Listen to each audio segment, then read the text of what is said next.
कभी कभी देश की लड़ाई सिर्फ मैदानों पर नहीं, हमारी छोटी सी दुकानों और घरों के दरवाजों पर भी लड़ी जाती है।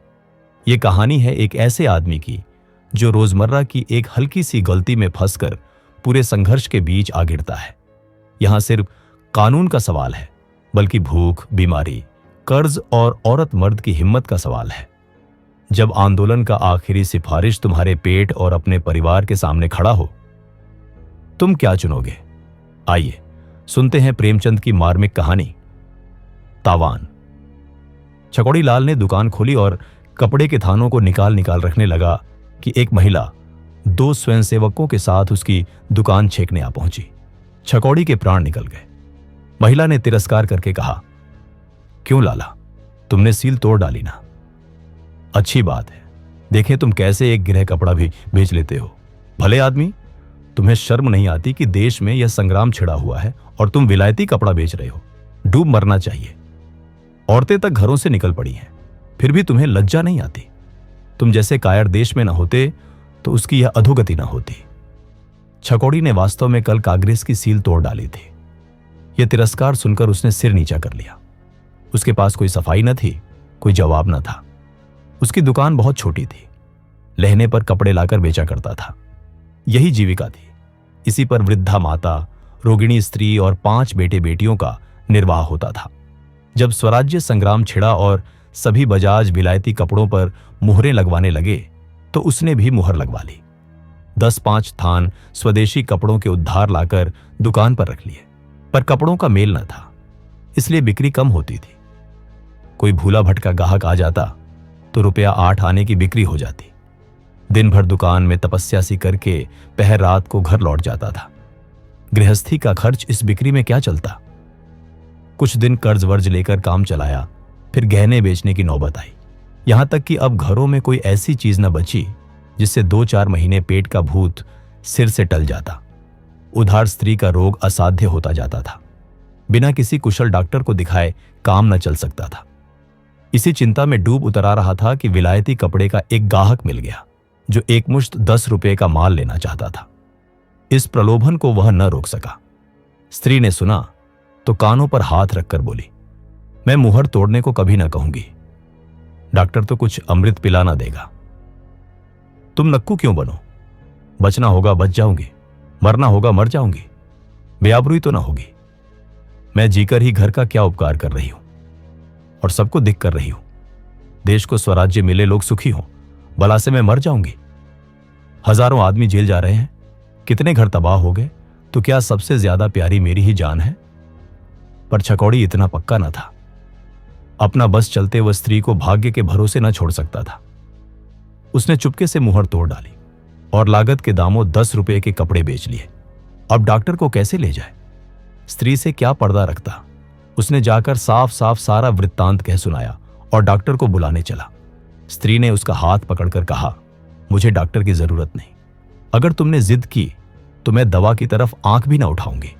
छकोड़ी और उसकी मां ने रोगिणी को बहुत समझाया, पर वह डॉक्टर को बुलाने पर राजी न हुई। छकोड़ी ने 10 रुपये उठाकर घर कुइया में फेंक दिए और बिना कुछ खाए पिए किस्मत को रोता झींकता दुकान पर चला आया। उसी वक्त पिकेट करने वाले आ पहुंचे और उसे फटकारना शुरू कर दिया। पड़ोस के दुकानदार ने कांग्रेस कमेटी में जाकर चुगली खाई थी। छकोड़ी ने महिला के लिए अंदर से लोहे की एक टूटी बेरंग कुर्सी निकाली और लपक कर उनके लिए पान लाया। जब वह पान खाकर कुर्सी पर बैठी तो उसने अपने अपराध के लिए क्षमा मांगी। बोला, बहन जी, बेशक मुझसे यह अपराध हुआ है, लेकिन मैंने मजबूर होकर मुहर तोड़ी। अब कि मुझे मुआफी दीजिए, फिर ऐसी खता न होगी। देश सेविका ने थानेदारों के रोब के साथ कहा, यूं अपराध क्षमा नहीं हो सकता, तुम्हें इसका तावान देना पड़ेगा। तुमने कांग्रेस के साथ विश्वासघात किया है और इसका तुम्हें दंड मिलेगा। आज ही बायकाट कमेटी में यह मामला पेश होगा। छकोड़ी बहुत ही विनीत, बहुत ही सहिष्णु था, लेकिन चिंता अग्नि में तपकर उसका हृदय उस दशा को पहुंच गया था जब एक चोट भी चिंगारियां पैदा करती है। तिनक कर बोला, तावान तो मैं न दे सकता हूं, न दूंगा। हां, दुकान भले ही बंद कर दूं, और दुकान भी क्यों बंद करूं?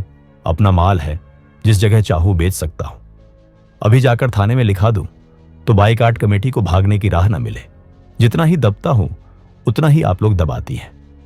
महिला ने सत्याग्रह शक्ति के प्रदर्शन का अवसर पाकर कहा, हां, जरूर पुलिस में रपट करो। मैं तो चाहती हूं तुम रपट करो। तुम उन लोगों को यह धमकी दे रहे हो जो तुम्हारे ही लिए अपने प्राणों का बलिदान कर रहे हैं। तुम इतने स्वार्थांध हो कि अपने स्वार्थ के लिए देश का अनहित करते तुम्हें लज्जा नहीं आती। उस पर मुझे पुलिस की धमकी देते हो। बायकाट कमेटी जाए या रहे, पर तुम्हें तावान देना पड़ेगा, अन्यथा दुकान बंद करनी पड़ेगी। यह कहते कहते महिला का चेहरा गर्व से तेजवान हो गया। कई आदमी जमा हो गए और सबके सब छकौड़ी को बुरा भला कहने लगे। छकौड़ी को भी मालूम हो गया कि पुलिस की धमकी देकर उसने बहुत बड़ा अविवेक किया है।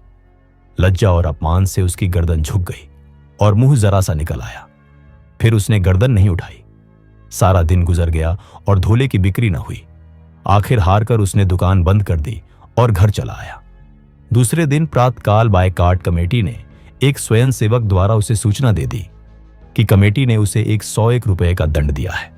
छकौड़ी इतना जानता था कि कांग्रेस की शक्ति के सामने वह सर्वथा अशक्त है। उसकी जबान से जो धमकी निकल गई उस पर उसे घोर पश्चाताप हुआ, लेकिन तीर कमान से निकल चुका था। दुकान खोलना व्यर्थ था। वह जानता था उसकी ढेले की भी बिक्री न होगी। 101 रुपये देना उसके बूते से बाहर की बात थी। 2-3 दिन चुपचाप बैठा रहा। एक दिन रात को दुकान खोलकर सारी गांठें घर उठा लाया और चुपके चुपके बेचने लगा। पैसे की चीज ढेले में लुटा रहा था और वह भी उधार। जीने के लिए कुछ आधार तो चाहिए। मगर उसकी यह चाल भी कांग्रेस से छिपी न रही। चौथे ही दिन गोविंदो ने कांग्रेस को खबर पहुंचा दी।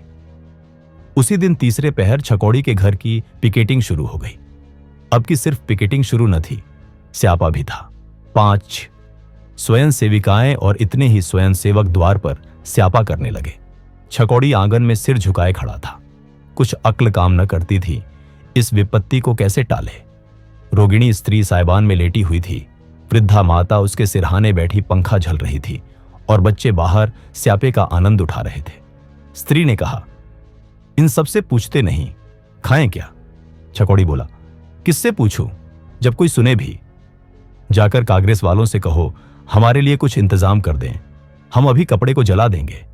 ज्यादा नहीं, 25 रुपये महीना दे दें। वहां भी कोई न सुनेगा। तुम जाओगे भी या यहीं से कानून बघारने लगे? क्या जाओ उलटे और लोग हंसी उड़ाएंगे। यहां तो जिसने दुकान खोली उसे दुनिया लखपति ही समझने लगती है। तो खड़े खड़े ये गालियां सुनते रहोगे।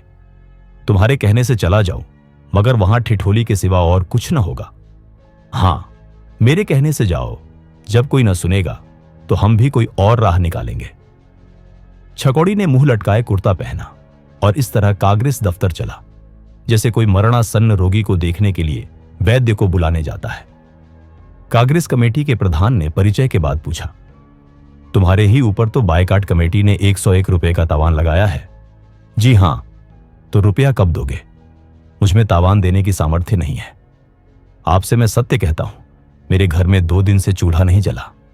घर की जो जमा जत्था थी वह सब बेचकर खा गया। अब आपने तावान लगा दिया, दुकान बंद करनी पड़ी। घर पर कुछ माल बेचने लगा, वहां स्यापा बैठ गया। अगर आपकी यही इच्छा हो कि हम सब दाने बगैर मर जाए तो मार डालिए, और मुझे कुछ नहीं कहना है।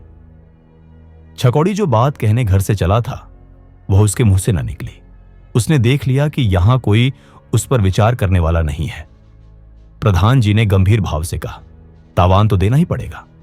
अगर तुम्हें छोड़ दूं तो इसी तरह और लोग भी करेंगे। फिर विलायती कपड़े की रोकथाम कैसे होगी? मैं आपसे जो कह रहा हूं उस पर आपको विश्वास नहीं आता। मैं जानता हूं तुम मालदार आदमी हो। मेरे घर की तलाशी ले लीजिए, मैं इन चकमों में नहीं आता। छकौड़ी ने उद्दंड होकर कहा, तो यह कहिए कि आप देश सेवा नहीं कर रहे हैं, गरीबों का खून चूस रहे हैं। पुलिस वाले कानूनी पहलू से लेते हैं, आप गैर कानूनी पहलू से लेते हैं। नतीजा एक है, आप भी अपमान करते हैं, वह भी अपमान करते हैं। मैं कसम खा रहा हूं कि मेरे घर में खाने के लिए दाना नहीं है। मेरी स्त्री खाट पर पड़ी पड़ी मर रही है, फिर भी आपको विश्वास नहीं आता। आप मुझे कांग्रेस का काम करने के लिए नौकर रख लीजिए, 25 रुपये महीने दीजिएगा। इससे ज्यादा अपनी गरीबी का और क्या प्रमाण दूं? अगर मेरा काम संतोष के लायक न हो तो 1 महीने के बाद मुझे निकाल दीजिएगा। ये समझ लीजिए कि जब मैं आपकी गुलामी करने को तैयार हुआ हूं तो इसीलिए कि मुझे दूसरा कोई आधार नहीं है। हम व्यापारी लोग अपना बस चलते, किसी की चाकरी नहीं करते। जमाना बिगड़ा हुआ है, नहीं 101 रुपये के लिए इतना हाथ पांव ना जोड़ता। प्रधान जी हंसकर बोले, यह तो तुमने नई चाल चली। चाल नहीं चल रहा हूं, अपनी विपत्ति कथा कह रहा हूं। कांग्रेस के पास इतने रुपये नहीं हैं कि वह मोटों को खिलाती फिरे। अब भी आप मुझे मोटा कहे जाएंगे? तुम मोटे हो ही, मुझ पर जरा भी दया ना कीजिएगा। प्रधान ज्यादा गहराई से बोले, छकौड़ी लाल जी, मुझे पहले तो इसका विश्वास नहीं आता कि आपकी हालत इतनी खराब है, और अगर विश्वास आ भी जाए तो भी मैं कुछ कर नहीं सकता। इतने महान आंदोलन में कितने ही घर तबाह हुए और होंगे। हम लोग सभी तबाह हो रहे हैं। आप समझते हैं हमारे सिर कितनी बड़ी जिम्मेदारी है। आपका तावान मुआफ कर दिया जाए तो कल ही आपके 20 भाई अपनी मुहरें तोड़ डालेंगे और हम उन्हें किसी तरह कायल न कर सकेंगे। आप गरीब हैं, लेकिन आपके सभी भाई तो गरीब नहीं हैं। तब तो सभी अपनी गरीबी के प्रमाण देने लगेंगे। मैं किस किस की तलाशी लेता फिरूंगा। इसलिए जाइए, किसी तरह रुपये का प्रबंध कीजिए और दुकान खोलकर कारोबार कीजिए। ईश्वर चाहेगा तो वह दिन भी आएगा जब आपका नुकसान पूरा होगा। छकौड़ी घर पहुंचा तो अंधेरा हो गया था। अभी तक उसके द्वार पर स्यापा हो रहा था। घर में जाकर स्त्री से बोला, आखिर वही हुआ जो मैं कहता था। प्रधान जी को मेरी बातों पर विश्वास ही नहीं आया। स्त्री का मुरझाया हुआ बदन उत्तेजित हो उठा। उठ खड़ी हुई और बोली, अच्छी बात है, हम उन्हें विश्वास दिला देंगे। मैं अब कांग्रेस दफ्तर के सामने ही मरूंगी। मेरे बच्चे उसी दफ्तर के सामने विकल हो होकर तड़पेंगे। कांग्रेस हमारे साथ सत्याग्रह करती है तो हम भी उसके साथ सत्याग्रह करके दिखा दें। मैं इसी मरी हुई दशा में भी कांग्रेस को तोड़ डालूंगी। जो अभी इतने निर्दयी हैं वह कुछ अधिकार हो जाने पर न्याय करेंगे। एक इक्का बुला लो, खाट की जरूरत नहीं। वहीं सड़क किनारे मेरी जान निकलेगी। जनता ही के बल पर तो वह कूद रहे हैं।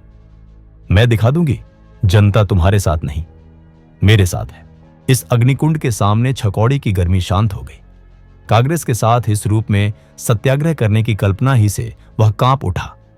सारे शहर में हलचल पड़ जाएगी। हजारों आदमी आकर यह दशा देखेंगे। संभव है कोई हंगामा ही हो जाए।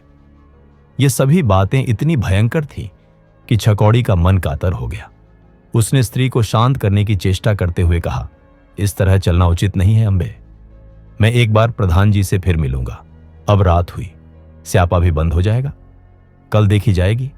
अभी तो तुमने पथ्य भी नहीं लिया। प्रधान जी बेचारे बड़े असमंजस में पड़े हुए हैं। कहते हैं, अगर आपके साथ रियायत करूं तो फिर कोई शासन ही न रह जाएगा। मोटे मोटे आदमी भी मुहरें तोड़ डालेंगे और जब कुछ कहा जाएगा तो आपकी नजीर पेश कर देंगे।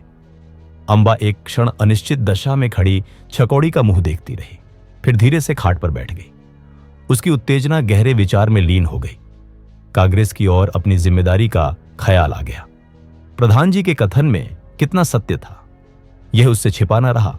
उसने छकौड़ी से कहा, तुमने आकर यह बात न कही थी। छकौड़ी बोला, उस वक्त मुझे इसकी याद न थी। ये प्रधान जी ने कहा है या तुम अपनी तरफ से मिला रहे हो? नहीं, उन्होंने खुद कहा।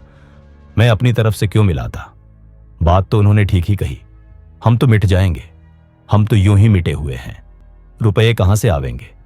भोजन के लिए तो ठिकाना ही नहीं, दंड कहां से दें?